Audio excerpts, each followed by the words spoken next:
Welcome to Beulah Disc Golf Course. My name is Tim Anderson, and I'm the Chief of Operations here. We're talking about course design over the span of a few videos, and using this course to show some examples of what I did and why I did it. Hopefully, the result is people putting some more thought or different ideas into their courses, as well as highlighting some current practices that have become popular on tour, which might not be great for the sport in the long run.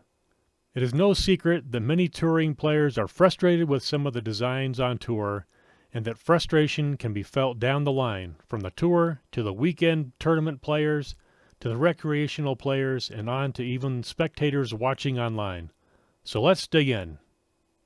First, let's look at what makes a good golf hole. Does it have visual appeal? That's important. Is the hole challenging, but not impossible? Leaving a player hungry to try it again is pretty huge. I found this in myself, and also here at our course with visitors. How about score separation? There's a term that's used frequently, and I'll say right now that it can be a trap. It's a trap! Also, it's a big enough topic, we'll devote an entire video to it. Hopefully it won't ruffle too many feathers, but our goal here is not just a good golf hole. It should be a great golf hole. Borrowing from Jim Collins' Let's Go From Good to Great. That will take having more than just one of the criteria previously mentioned. It means you can't blow in and design a course overnight and leave town. It means overthinking things. And right off, I'm not knocking course designers who are hired from out of town. If everyone could hire John Houck to design their course, I wouldn't be making these videos. I don't know him, but I've played some of his courses, and he is a master. In fact, he teaches course design from start to finish. Go to Texas and learn from the master, because there's so much more to this than just the layout, which I'm addressing. Anyways, in designing my courses, I took inspiration from his examples, a few Colorado courses, and my experiences playing ball golf. As we get started, let's look at a few terms and how we'll use them. Most people are familiar with the phrase good shot, good result, bad shot, bad result. And it's our desire to have a course that rewards good shots while penalizing the bad shots. But we really need a third category in there, which is mediocre shot. Some of our courses try to negate mediocre shots through the use of OB stakes and other design elements. But we'll talk more on that later. That video should be fun. Sounds like fun. Another term to touch on along those lines is the concept of randomness. Randomness is what occurs when you have good or bad luck, like when a sudden gust of wind sails through after you throw. It's the butterfly effect. What is the butterfly effect? The butterfly effect is the idea that small things can have nonlinear impacts on a complex system. The concept is imagined with a butterfly flapping its wings, and a chain reaction happens, culminating with a typhoon. Random or arbitrary elements on your course cause larger results. Our goal should be to minimize some of these elements when they are under our control. Let's look at some examples. Excessive use of runaway greens, where a putt can hit a basket and roll 60 feet. One of these greens on a course and you have that basket. But if you have more of them, you now have a course where bad luck can just keep piling up on a player. You have that course instead. Next, how about a hole with a fairway that goes over an OB creek, but that creek also is full of trees so that there isn't really a fairway defined. Now you have a player penalized for hitting a tree and losing an OB stroke down below, all for being 6 inches off of line. Off line because a gust of wind or a butterfly. Another example is the 2-meter rule. It was eliminated in most states, in part for its random nature. One disc falls through the branches, and another one sticks. How about 2023 Worlds, which had a bunch of baskets surrounded by 18-inch tall wood walls, kind of like big planter boxes. The disc would hit the box and roll away, or skip off of it and go out of bounds. Oh, don't you do it. No way. Not again. Not again. No way. That is... Get back. That is just wrong. Park jobs for birdies became bogeys. I hate to pick on the courses at 23 Worlds because those were great courses. But those good-looking planter boxes are bad design. Easily fixable on one of the best facilities in the world. Anyways, there are tons of examples of less thought out design elements out there, and we'll hit more of them in further videos. But to close on this line of thought, if your innovations on the course are really more like experimentations, maybe don't try them first on a pro tour event where money, points, and careers are on the line. How about trying them on a C tier? Just a thought. Here's another term, risk-reward. And along with that phrase would be the word choices. Anytime a player is presented with choices, it is a good thing. It's great when a tee has a player deciding between laying up short of the river or risking a long drive over the span, which would put them in position to maybe gain an extra stroke.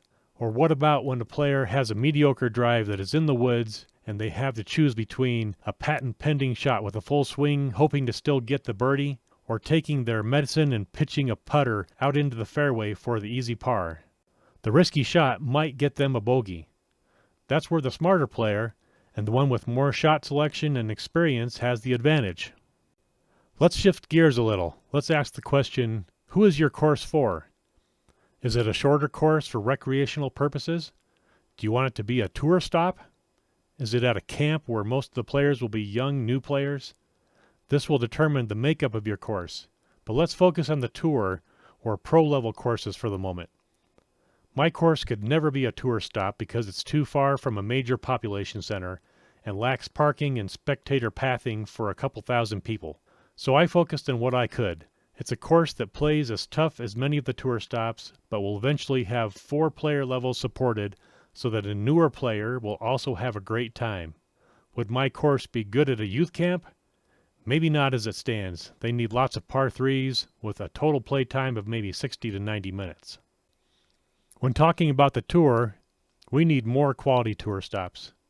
And here's a few items to note. Disc golf has grown to the point where a tour stop is an opportunity to showcase a location. Having a tournament on a temporary ball golf course is a wasted opportunity. I've had a ton of people come through here telling me about all the places they've played. They will name all the famous courses and tour stops they've traveled to.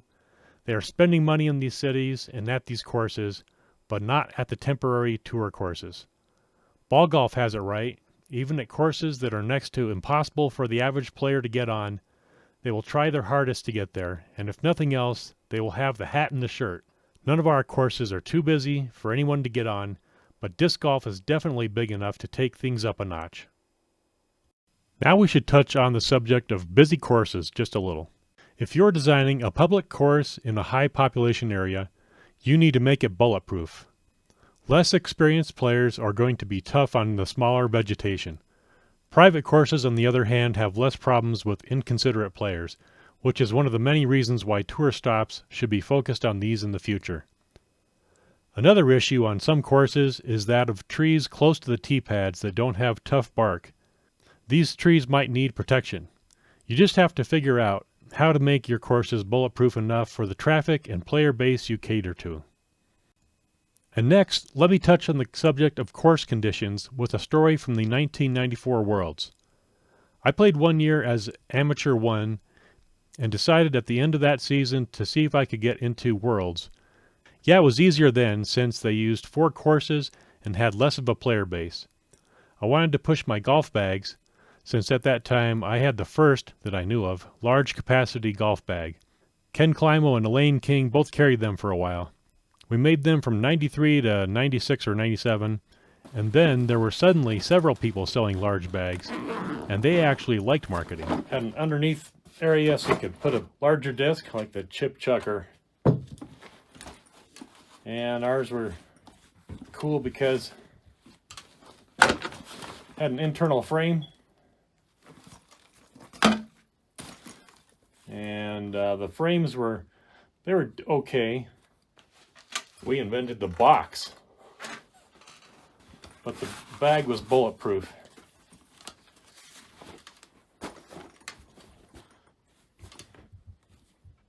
Some 90s technology.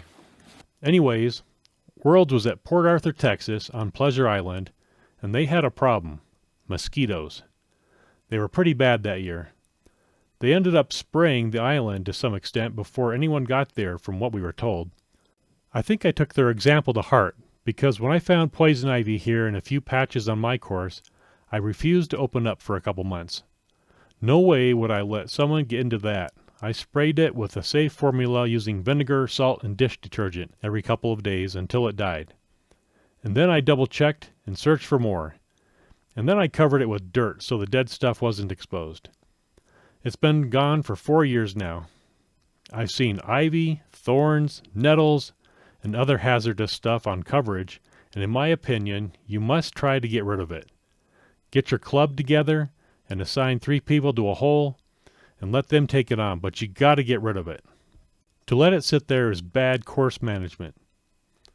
One year we had 3 yellow jacket nests underground here, and it was tricky, but I got rid of them. All of these problems have solutions on YouTube. Just look them up. Protect your guests. Oh, this is not good. Yeah, yeah. Talking about the poison ivy you're standing in? or Yes. the- Oh, I got a line. Bro, I don't normally get poison ivy, but I'm gonna be real vulnerable with you.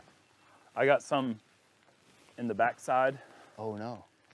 and bro, it's just getting worse. Oh, no. Where's you at? I honestly think it's one of the most exhausting things there is.